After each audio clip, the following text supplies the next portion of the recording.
No conversion on second down, and once again, Justin Medlock comes back out. Well, that Eskimos front is getting a little bit of pressure, forcing Zach to get the ball out of his hands early or throw it on the move without an opportunity even to set his feet, as you just saw on that one. It's going to be interesting to watch with Jake Olsen out of this lineup, some shuffling on that offensive line that may benefit the Eskimos in that battle of the trenches. Well, that ball did not bounce inbounds. Off the side of his foot, out of bounds, and there will be some more yardage tacked on here. You cannot kick it out of bounds in the air between the 20s. So Eskimos will get the advantage now. Illegal punt out of bounds. Hamilton, number 7. 10-yard penalty. First down. And finally, the Eskimos get a little bit of breathing room here as they begin this possession. Their own 40-yard line.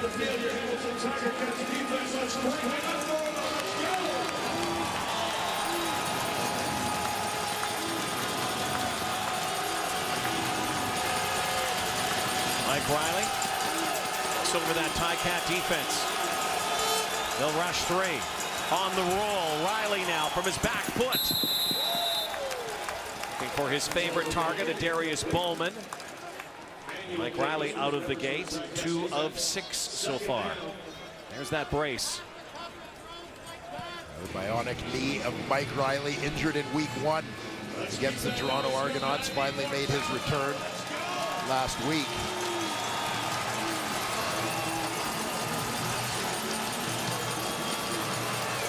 May not be 100%, but Mike Riley's a gamer. There's no brace on that arm.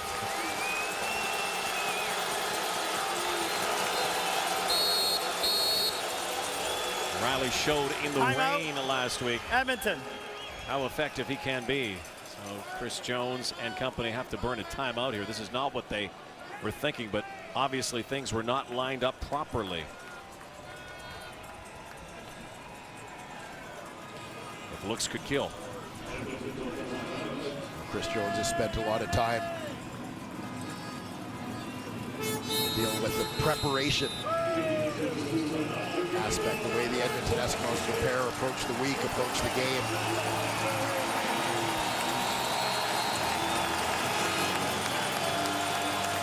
Eskimos very similar to the Tiger Cats. They love their home cooking. Outstanding at home. They have struggled on the road.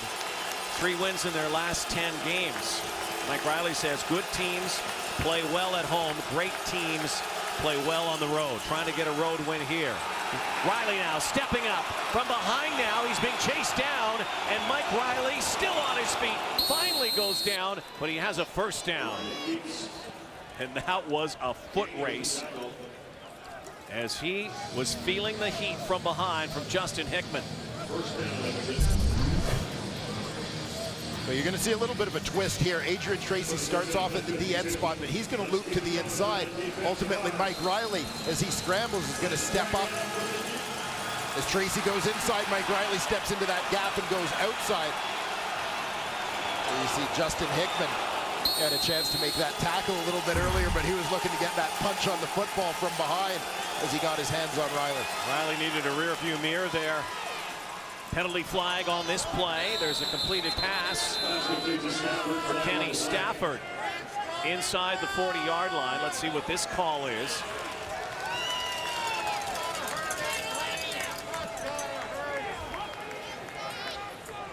Offside.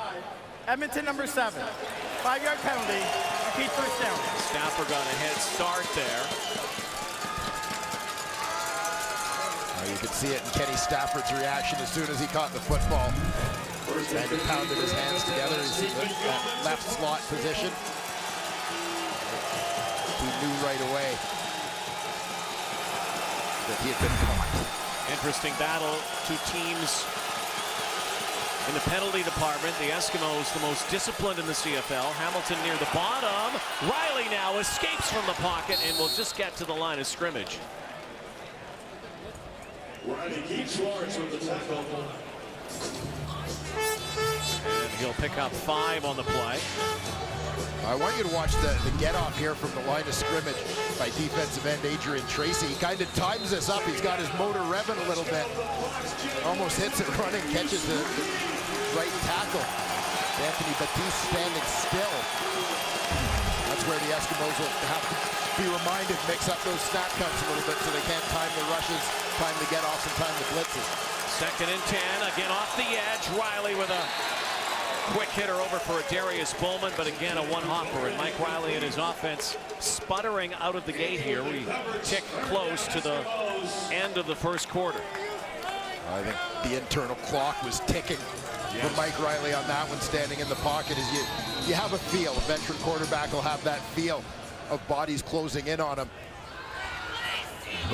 Heard or sensed the footsteps coming behind him and accelerated his release on that one and came up short.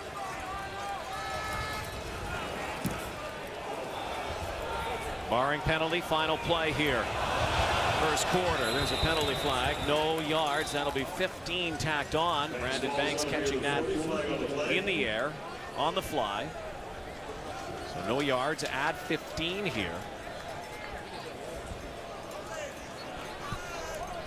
Zeros on the board, first quarter. No yards.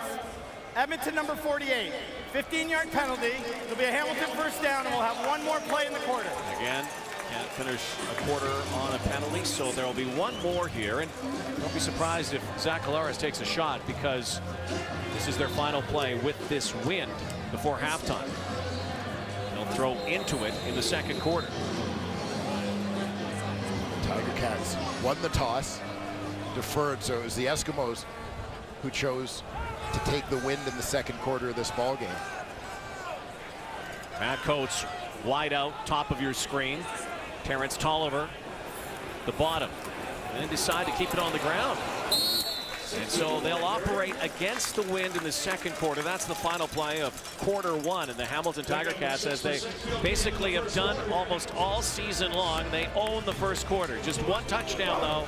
Zach Collaros to Terrence Tolliver. 7-0 Ticats. The CFL on TSN will continue. 7-0 Cats after one. One wears number 13, one wears number 4. Different teams, but very similar quarterbacks in so many ways. Mike Riley, your mirror image is Zach Collaros. I'd like to be known as competitive and as tough as he is. Those are the two things that really pop off the charts for me with him. And he's a tremendous leader too. You can just see when he's out there, it kind of brings a life to their team. And you know, he's a great player. I have a lot of fun watching him play when I'm watching him on film. He's a tremendous competitor, and he's great for the league. I have a lot of respect for him because he's a tough player. You know, they don't run the ball a ton in Hamilton. There's a lot of pressure on his shoulders, and you don't notice it during the game. He stands in the pocket, he throws the ball, he gets out of the pocket when he needs to and extends the play. But I think the thing I would respect most about him is that he leads his team through his actions. Different guys, very similar in one aspect. They are both gunslingers. Collaros slings it over to Terrell Sinkfield. Sinkfield has some room, spinning down inside the 40, close to the 37-yard line. The Mutual Admiration Society, Collaros and Riley, you can see they're both tough guys, and they both are very good when they can get out of the pocket. Yeah, absolutely. And it's a must in today's Canadian Football League, that ability to extend plays using your legs. And I think that just the added threat of the quarterback as a run option, be able to attack the whole field and attack an entire defense. Look at this formation. Now Collaros has Underwood, Sinkfield, and Tasker in motion after that cluster. They just get this play off. And Collaros decides to tuck it and take it, and he gets hammered and fumbled the football. And it is Edmonton ball, it looks like. And Collaros may have just hurt his knee. Slow to get up as he was pummeled from behind as he came out of the pocket. There's a penalty flag on the play, and Zach Collaros is hurt.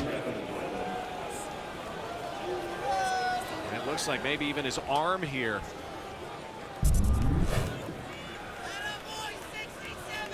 Matthew Boulay, who's at the bottom of your screen, is the guy who's going to peel back. Edmonton number 90. Collaros pauses right here. Repeat first down.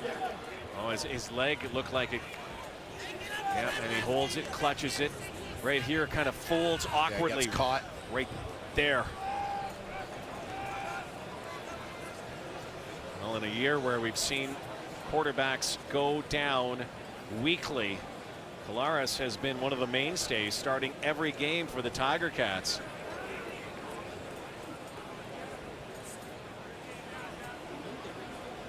Again, a fumbled football. It looked like Hamilton was able to retrieve the fumble. Concern around Zach Collaros, as you would imagine. We'll be back to Hamilton in a moment. Returns from Canada's gas station. Well, they are now looking at Zach Collaros on the training table on the sideline, checking that knee, that right knee. And if you look closely, it looks like it's on the plant right here. It looks like that right knee gave on him before he even got touched by another player.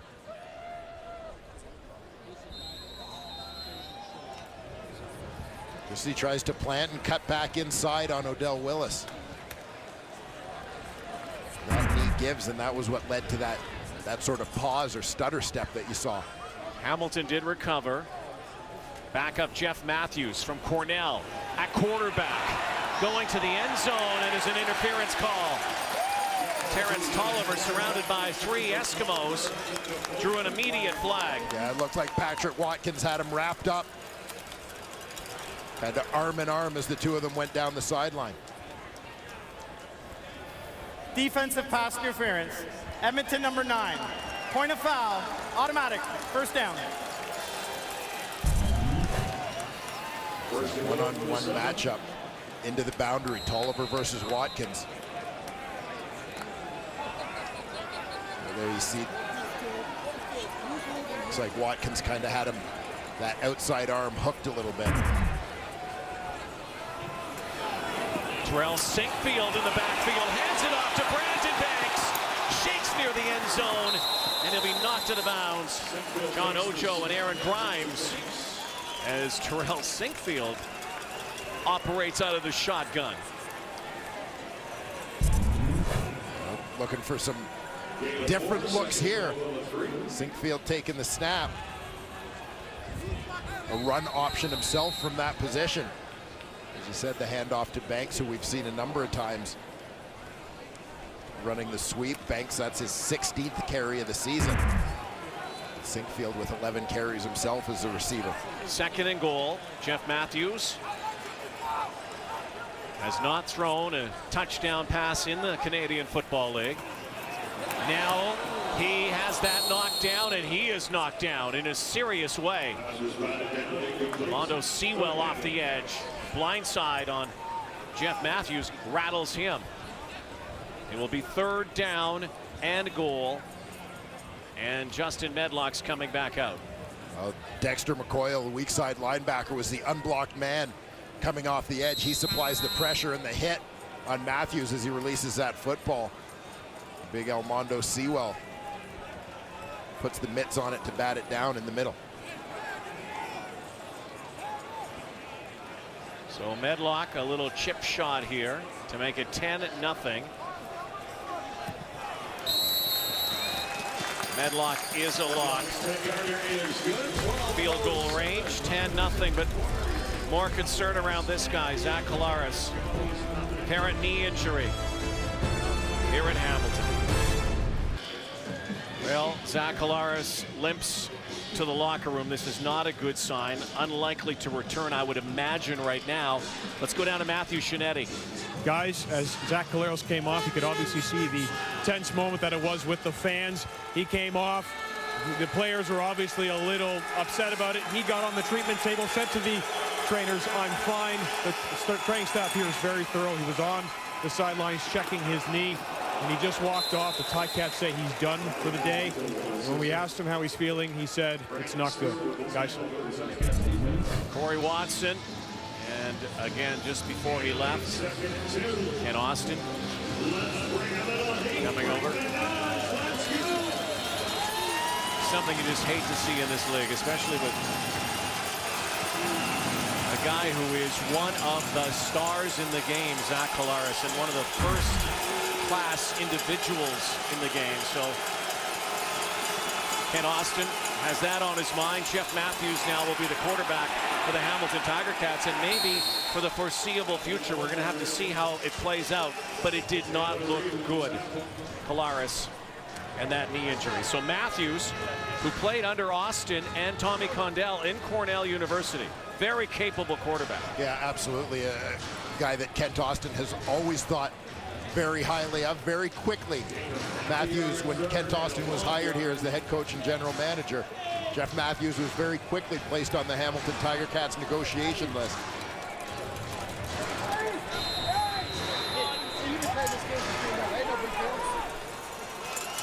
So Brandon Banks back at his 25-yard line.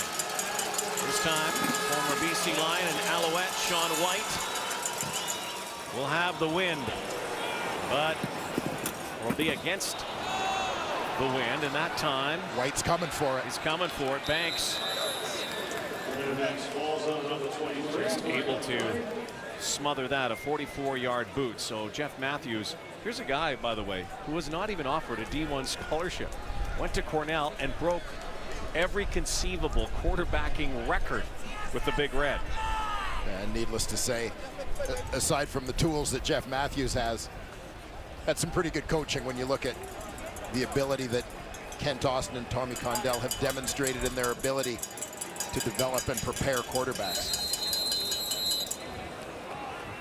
So now Matthews forced into the fire here, but with a 10-0 lead. 5 minutes gone almost in this second quarter, and Zach Collaros gone for the ball game. Out of the pocket comes Matthews now. Willie Jefferson chases him and throws it into the Eskimo bench, looking for Taekwon Underwood.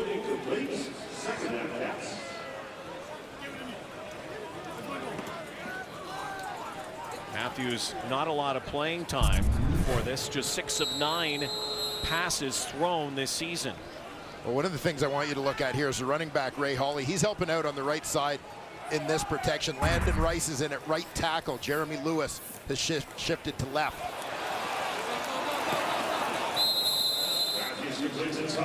That's due to that injury to Jake Olson, starting left tackle all season long. Olson injured in the first series of this football game for the Hamilton Tiger Cats. So in addition to the issues they're having at quarterback, with Zach Collaros having left the game with a knee injury, also shuffling the deck on that offensive line, Ryan Bombin already out of the lineup. He's the guy that usually would have switched from guard and popped out to tackle. But Tim O'Neill is starting in his place, Bombin having been out for the last few weeks. Ken Austin electing not to gamble on 3rd and 1. He will bring his special team out. Justin Medlock is going to boot it to Kendall Lawrence. The plug and play Hamilton Tiger Cats. Their motto has been next man up in so many ways, and that's playing out again here today. Very somber stadium right now here in Hamilton, even with the lead. Medlock, Lawrence is able to hang on to that, trying to kick it outside, then back inside. So Zach Collaros is gone, and a guy who knows about knee injuries is Mike Riley. Now trying to lead his Eskimos back after coming back from his knee injury earlier this season. 10-0 Hamilton. A mind erased, a body of clues, blind spot. New series starts Monday at 9, 8 Central on CTV following Gotham. Rod Black, Dwayne Ford, Matthew Shinetti, and our entire crew here on a Saturday afternoon. Stats guru John Russin in the house as well, and no longer around for the Hamilton Tiger Cats is Zach Collaros. Mike Riley operates now. The end around. Corey Watson. The ball carrier. And a penalty flag near the 48-yard line on the near side of the field. Yeah, flag came down late basically at the end of the play.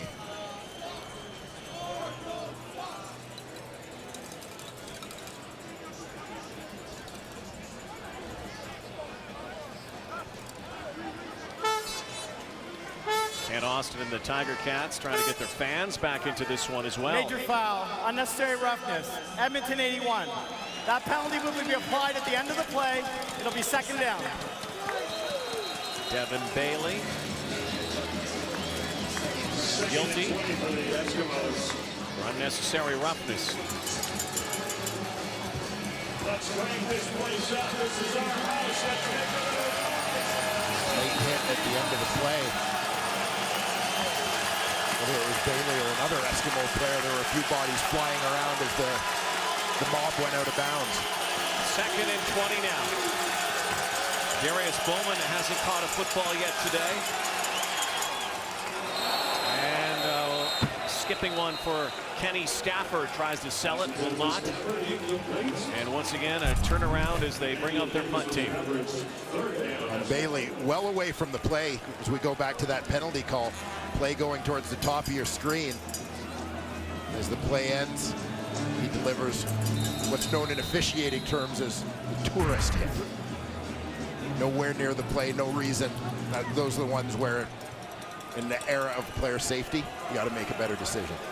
Don't be a tourist. Devin Bailey cost his team there, and still no points for the Eskimos. High kick now. And with that win, and Brandon Banks jolted near the 40-yard line.